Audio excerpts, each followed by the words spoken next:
Welcome to Sir Win's Accounting Lectures. Today, magkakaroon tayo ng pen and paper video problem solving patungkol sa Lecture 02, Acquisition of PPE, Donation. Actually, nasa description ng video lecture na ito yung mismong problem under discussion. Kung gusto mong sagutan ng solo at balikan ng lecture na ito kapag tapos ka na, mas mabuti. Kasi, ang accounting ay natututunan not by mere listening but by you doing the problem solving. Pero kung may sagot ka na nga, simulan na natin. So again, Lecture 02, Acquisition of PPE, Donation, and here is our problem.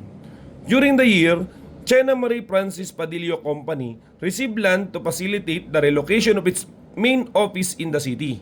The company paid 180,000 special tax assessment and 200,000 legal costs related to the transfer of the donated land. The donated land is fairly valued at 5 million.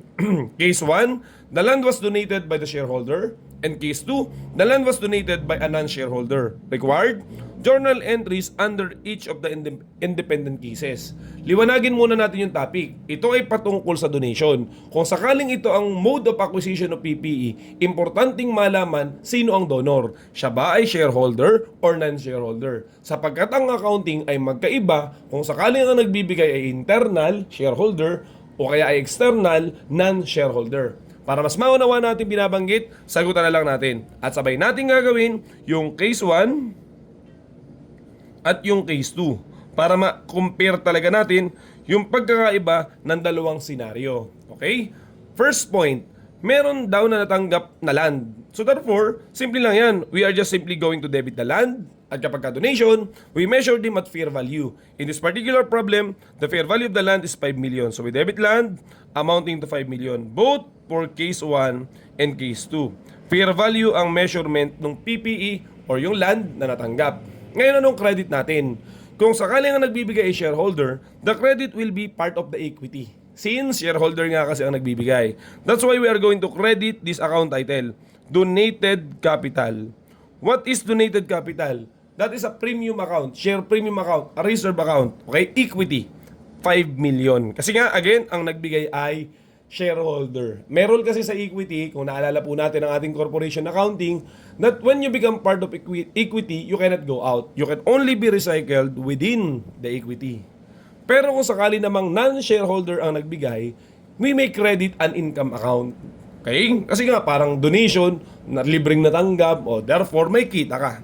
Okay? So, we credit income from donation amounting to 5 million.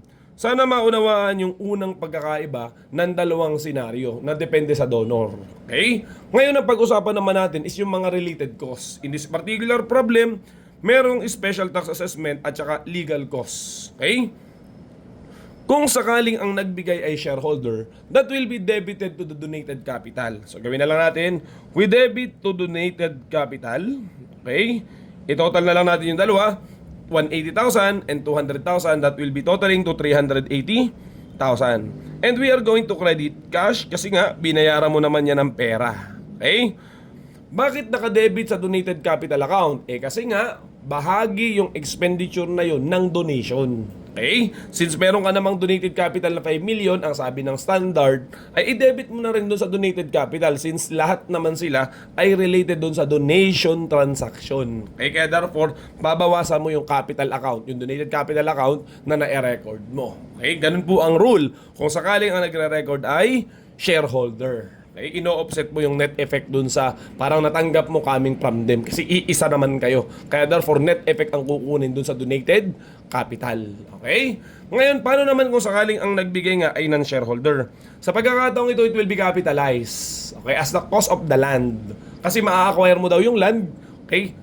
Kung magagawa mo lamang yung procedure na yon, yung bayaran ang special tax assessment at saka yung legal fees registration. So in this particular case naman, we are going to debit the land, okay, amounting to 380,000 kasi ngayon yung total ng dalawa, and we are going to credit cash, yung ibinayad mo para dun sa acquisition or dun sa related cost para dun sa donation. Sana po maliwanag tayo dun sa pagkakaiba nila.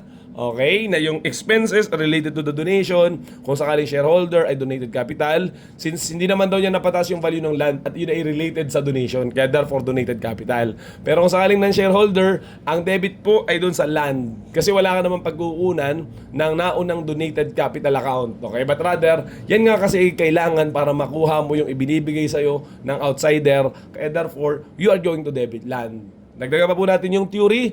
Paano naman kung sakaling merong mga related expenditure naman na pertaining dun sa property itself, such as yung installation, yung testing, yung magpapataas ng value ng property. Kung sakaling siya ay, okay, ang nagbibigay ay shareholder, ang debit mo na dun ay land. Since hindi na daw ito related sa donation, ito ay related na dun sa property. Kaya ang debit ay land.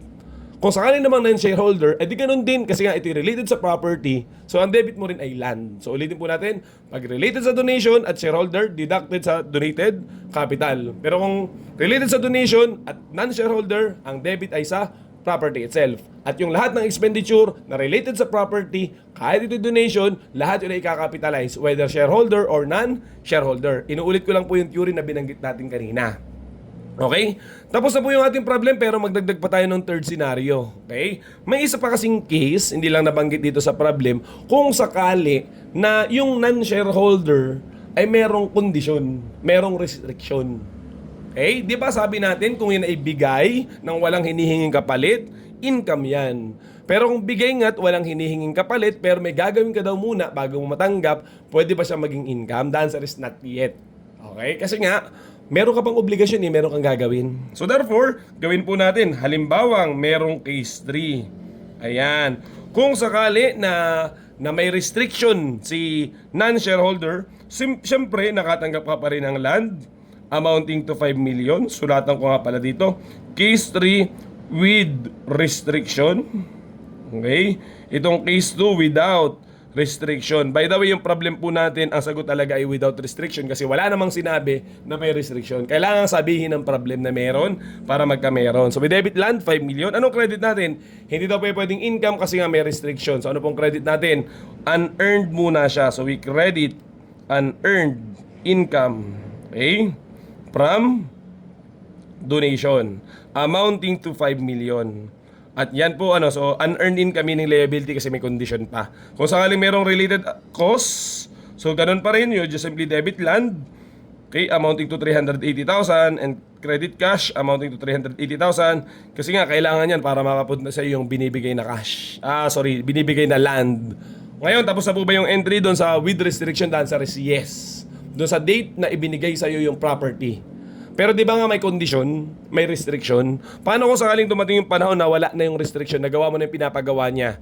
Pwede na bang i-recognize na income yung dating unearned? The answer is yes. Ano pong magiging entry doon? Simple lang. You are just simply going to remove the unearned income from donation, okay, amounting to 5 million, and you're just going to credit income from donation amounting to 5 million. So basically, ganun din naman. Okay, sa bandang dulo, naging income din siya. Pinataga lang dahil nga merong restriction. Okay? I believe marami na po tayo nabanggit sa topic natin na account acquisition of PPE through donation sa ating comprehensive illustration, lalo na sa mga theory na binabanggit as we try to solve. Okay, so sana meron ka natutunan. So yun lamang at maraming salamat.